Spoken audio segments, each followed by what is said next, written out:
Hey guys, welcome back to Indira education centre. तो आज हम पढ़ने वाले हैं यूपी पेट 2022 या आरआरसी ग्रुप टी 2022 के भारतीय इतिहास के सिंधु घाटी सभ्यता का पार्ट 2। दोस्तों, पार्ट 1 में हमने सिंधु घाटी सभ्यता के सामान्य जानकारी को हमने ऐड किया है। दोस्तों, सिंधु घाटी जो सभ्यता का पार्ट 2 है, इसके अंतर्गत हम देखेंगे सिंधु घाटी सभ्यता के प्रमुख स्थलों को। दोस्तों, पार्ट 2 और पार्ट 3 में हम सिंधु घाटी सभ्यता के प्रमुख स्थलों को देखेंगे। दोस्तों, क्योंकि एक ही भाग में भी यदि देखने लगेंगे तो वीडियो काफ़ी बड़ी हो जाएगी। दोस्तों, यहाँ पर इस तरीके से प्रमुख स्थलों को पढ़ाया जाएगा कि इससे एक भी पॉइंट आपको छूटने ना पाए। कोई भी परीक्षा हो, किसी भी परीक्षा में सिंधु घाटी सभ्यता से बनने वाले प्रश्न नहीं छूट सकते हैं। तो दोस्तों, सिंधु घाटी सभ्यता का जो पार्ट 2 है कि जो सिंधु घाटी सभ्यता के प्रमुख स्थल हैं, उनमें सबसे पहला स्थल जो है वह है हड़प्पा। दोस्तों, यदि बात की जाए कि जो हड़प्पा है, जिसकी खोज सन 1921 में की गई थी और किसके द्वारा की गई थी, तो राय बहादुर दयाराम साहनी द्वारा की गई थी।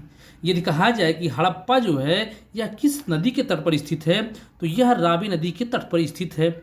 और कहा जाए कि जो हड़प्पा है यह किस देश या किस स्टेट में स्थित है, तो यह है आपका मांटगोमरी जिला, जो कि पाकिस्तान में पड़ता है, यहाँ पर स्थित है। तो स्थित कहाँ है? मांटगोमरी जिला, पाकिस्तान में। दोस्तों, आपके जितने भी स्थल हैं, सिंधु घाटी सभ्यता के जितने भी स्थल हैं, उनसे जो साक्ष्य प्राप्त है उसको आप ध्यान रखिएगा, उसको आप याद रखिएगा, क्योंकि साक्ष्यों से ही प्रश्न बनाकर पूछे जाते हैं। तो दोस्तों, देखते हैं कि जो हड़प्पा है, यह हड़प्पा है, इससे कौन कौन से साक्ष्य प्राप्त हुए हैं। तो इससे पहला है आपका तांबे का पैमाना, तांबे की इक्का गाड़ी, तांबा गलाने की भट्ठी, अन्नागार, बर्तन पर स्त्री के गर्भ से निकलता हुआ पौधा, ताबूत में रखकर दफनाने का प्रमाण, गेहूं और जौ के दाने। तो दोस्तों, जो भी यहाँ पर साक्ष्य प्राप्त हुए हैं उसको आप याद रखिएगा कि तांबे का पैमाना, तांबे की इक्का गाड़ी, तांबे गलाने की भट्टी, अन्नागार, बर्तन पर स्त्री के गर्भ से निकलता हुआ पौधा, ताबूत में रखकर दफनाने का प्रमाण और गेहूं और जौ के दाने।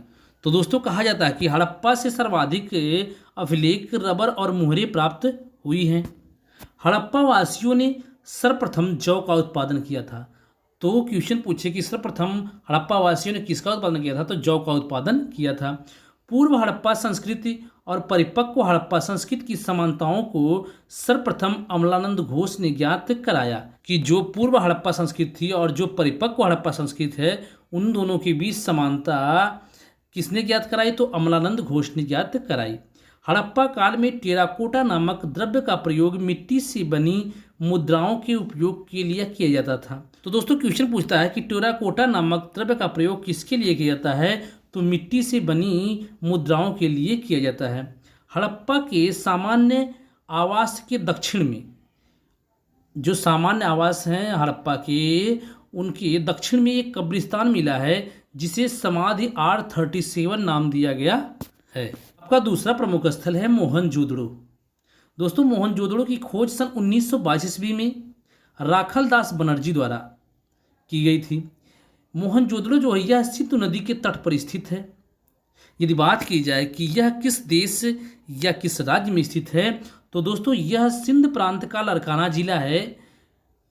जो सिंध क्या है, एक स्टेट है पाकिस्तान का, और उसके लड़काना जिले में स्थित है। तो कहाँ पर स्थित है? पाकिस्तान के सिंध प्रांत का लड़काना जिले में। दोस्तों, प्राप्त साक्ष्य देख लेते हैं कि स्नानागार, अन्नागार, पुरोहित आवास, सभा भवन, कांसे की नर्तकी की मूर्ति, पशुपत की मूर्ति एवं सूती धागा। तो दोस्तों, जो मोहनजोदड़ो से सबसे अधिक पूछता है कि प्राप्त साक्ष्य में, तो वह है स्नानागार। तो स्नानागार कहाँ से प्राप्त है, तो आपका मोहनजोदड़ो से प्राप्त है। मोहनजोदड़ो सिंधु घाटी सभ्यता का सबसे बड़ा और सबसे प्रमुख नगर था। तो दोस्तों, यदि पूछे कि सिंधु घाटी सभ्यता का सबसे बड़ा स्थल या प्रमुख नगर, तो वह है मोहनजोदड़ो। मोहनजोदड़ो को मृतकों का टीला कहा जाता है। यह भी बहुत ही बार पूछा है कि मृतकों का टीला किसे कहा जाता है, तो मोहनजोदड़ो को कहा जाता है। नेक्स्ट है हमारा धौलावीरा।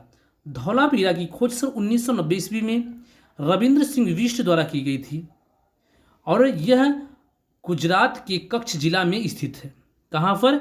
गुजरात के कच्छ जिले में स्थित है। यदि बात की जाए इस प्राप्त साक्ष्य कौन कौन से हैं, तो वह है पालिशदार श्वेत पाषाण खंड, स्टेडियम, सैंधव लिपि के 10 बड़े अक्षर एवं लंबा जलाशय। तो लंबा जलाशय आप याद रखिएगा कि लंबा जलाशय कहाँ से प्राप्त है, तो वह है धौलावीरा से प्राप्त है। दोस्तों यह जो नीचे पॉइंट करके लिखे गए हैं इसे भी आप बहुत ही ध्यान से देखिएगा, याद रखिएगा, क्योंकि यह पॉइंट बहुत ही इंपॉर्टेंट है। तो धौलावीरा नगर 3 भागों में विभाजित था, जबकि अन्य नगर 2 भागों में विभाजित था। जितने भी सिंधु घाटी सभ्यता से स्थल प्राप्त हुए थे उनमें धौलावीरा ऐसा नगर है जो 3 भागों में विभाजित था, जबकि जो और अन्य नगर हैं वह सिर्फ 2 भागों में ही विभाजित थे। धौलावीरा से उन्नत जल प्रबंधन प्रणाली एवं घरों के दरवाजों पर नेम प्लेट के साक्ष्य मिले हैं। तो धौलावीरा से क्या क्या प्राप्त हुए हैं? उन्नत जल प्रबंधन प्रणाली और घरों के दरवाजों पर नेम प्लेट के साक्ष्य। हमारा कालीबंगा। कालीबंगा की खोज सन 1961 ईस्वी में वीवी लाल एवं वी के थापर द्वारा की गई थी। कालीबंगा घग्गर नदी के तट पर स्थित है और यह श्री गंगानगर जिला राजस्थान में स्थित है। तो राजस्थान के श्री गंगानगर जिले में स्थित है। कालीबंगा से प्राप्त साक्ष्यों को देख लेते हैं। तो जूते हुए खेत, अग्निवेदिया, ये इसी को हवन कुंड कहेंगे, पक्की ईंटें, अलंकृत फर्श, लकड़ी की नाली और ऊंट की हड्डी। तो दोस्तों प्राप्त साक्ष्य में इसमें सबसे महत्वपूर्ण जो है वह है जूते हुए खेत, क्योंकि इसी से बार बार क्वेश्चन आपको बनाकर पूछता है। और एक क्वेश्चन पूछता है कि कालीबंगा का अर्थ क्या होता है, तो कालीबंगा का अर्थ होता है काली चूड़ियाँ। नेक्स्ट स्थल हमारा चन्हुदड़ो। तो चन्हुदड़ो की खोज सन 1935 से 1936 के बीच की गई थी। किसके द्वारा की गई थी? तो अर्नेस्ट मैके के द्वारा की गई थी। और चन्हुदड़ो सिंधु नदी के तट पर स्थित है। यदि कहा जाए कि चन्हुदड़ो कहाँ स्थित है, तो वह पाकिस्तान के सिंध प्रांत में स्थित है। प्राप्त साक्ष्यों को देख लेते हैं। तो प्राप्त साक्ष्य मनके बनाने का कारखाना, दवात, काजल, कंघा, बिल्ली का पीछा करते हुए कुत्तों का एक चिन्ह। तो दोस्तों जो प्राप्त साक्ष्य में है इसमें सबसे महत्वपूर्ण है मनका बनाने का कारखाना और कंघा। चन्हुदड़ो सीलों एवं मुद्राओं के उत्पादन का मुख्य केंद्र था। तो सीलों एवं मुद्राओं के उत्पादन का मुख्य केंद्र कौन सा सिंधु घाटी सभ्यता स्थल है? तो वह है चन्हुदड़ो। चन्हुदड़ो बिना दुर्ग वाला एकमात्र सिंधु नगर था। सिंधु सभ्यता के अंतर्गत जितने भी स्थल पाए जाते थे, चन्हुदड़ो सिर्फ एक ऐसा स्थल था जो बिना दुर्ग वाला था। नेक्स्ट है हमारा राखीगढ़ी।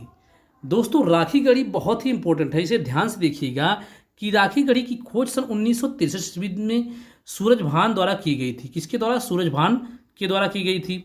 राखीगढ़ी घग्गर नदी के तट पर स्थित है और यह हरियाणा के हिसार जिले में स्थित है। हरियाणा के हिसार जिले में स्थित है। प्राप्त साक्ष्यों को देख लेते हैं। तो प्राप्त साक्ष्य मातृ देवी अंकित लघु मुद्रा, दुर्ग प्राचीर, अन्नागार, स्तंभ युक्त वीथिका या मंडप, ऊंचे चबूतरे पर बनाई गई वेदिकाएं।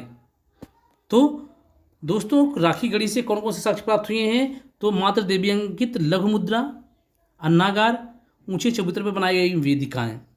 दोस्तों राखीगढ़ी भारत में सिंधु सभ्यता का सबसे बड़ा स्थल है।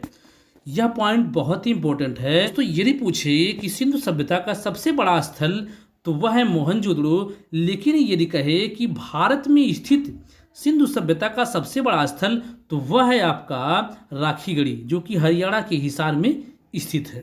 नेक्स्ट स्थल हमारा रोपड़। रोपड़ की खोज सन 1953 से 1955 के बीच की गई थी। किसके द्वारा की गई थी? तो यज्ञदत्त शर्मा के द्वारा खोज की गई थी और यह सतलज नदी के तट पर स्थित है और यह पंजाब के रोपड़ जिला में स्थित है। प्राप्त साक्ष्य देख लिया जाए तो प्राप्त साक्ष्य मानव के साथ कुत्ते को दफनाने का साक्ष्य प्राप्त है। कहाँ से? रोपड़ से। दोस्तों ये पॉइंट ये भी इम्पोर्टेंट है कि रोपड़ आज़ादी के बाद भारत में खोजा गया प्रथम हड़प्पाई स्थल है। तो दोस्तों क्वेश्चन पूछे कि सिंधु घाटी सभ्यता का ऐसा जो भारत में आज़ादी के बाद खोजा गया या आज़ादी के बाद खोजा जाने वाला प्रथम स्थल कौन सा है भारत में? तो वह है आपका रोपड़। नेक्स्ट है हमारा रंगपुर। दोस्तों रंगपुर की खोज सन 1953 से 1954 के बीच की गई थी। किसके द्वारा की गई थी? तो यह रंगनाथ राव द्वारा की गई थी। किसके द्वारा? रंगनाथ राव द्वारा।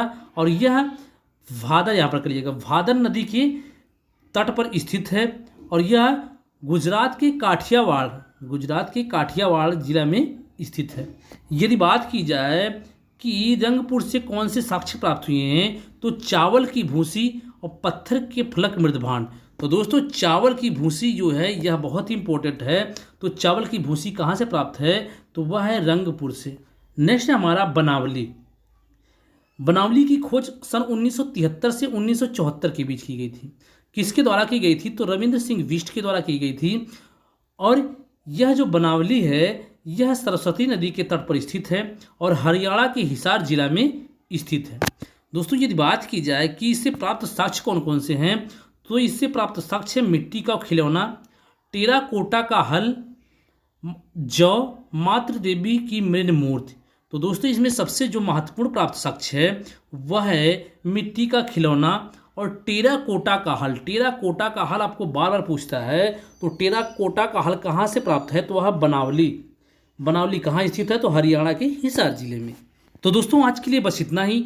दोस्तों और भी जितने आपके प्रमुख स्थल बचे हैं उसको हम पार्ट 3 में कवर करेंगे, क्योंकि यदि पार्ट 2 में ही कवर करने लगते तो वीडियो काफ़ी बड़ी हो जाती।